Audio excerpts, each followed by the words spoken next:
Department of Education on the year 2016 specifically noted constructivist theory as the backbone of the curriculum. According to DepEd, knowledge is constructed when the learner is able to draw ideas from his or her own experiences and connect them to new ideas.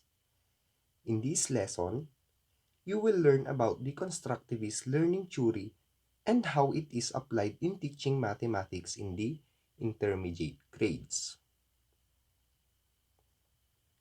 Constructivism was conceptualized by educational theorist Jean Piaget.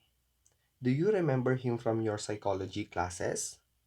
Piaget believed that young children learn by constructing knowledge from experiences rather than from adults telling them about the world.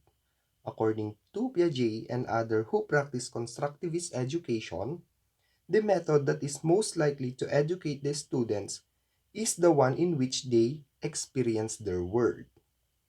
Constructivism is appropriately applied in teaching mathematics since math is a cumulative and vertically structured discipline. One learns new math by building on the math that has been previously learned. Constructivist learning is described as follows. Learning builds on the learner's prior knowledge and the approach is constructive process. Learning involves in the process to ensure self-regulated and self-directed process. Learning is grounded in the context of the learners and fundamentally social process. So interaction and communication are open and basic elements of learning process. Learning is more than the acquisition of knowledge. It is collaborative. So it involves interaction and enculturation with community and practitioners. Collaboration with experts is basic.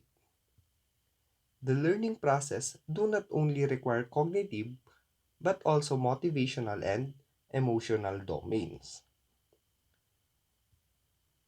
In a constructivist mathematics class, knowledge is constructed by the learners. To teach is not to explain, not to lecture, not to transfer mathematical knowledge. Instead, teaching is to create situations that allow the learners to form the mental construction. The following are some recommendations on how to apply constructivism in teaching mathematics. First, pose problems that is relevant to the learners. Use big concepts than segmented or disjoint topics. So it invites the learners to participate regardless of learning styles and dispositions.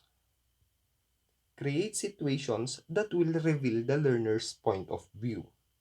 So the teacher must create opportunities for these to occur and must be willing to listen to the learner's reasoning and thinking process. And lastly, use authentic assessments, which may include interaction between the teacher and the learner and peer. As a summary, the constructivist learning theory states that learning takes place when we build on what the students already know.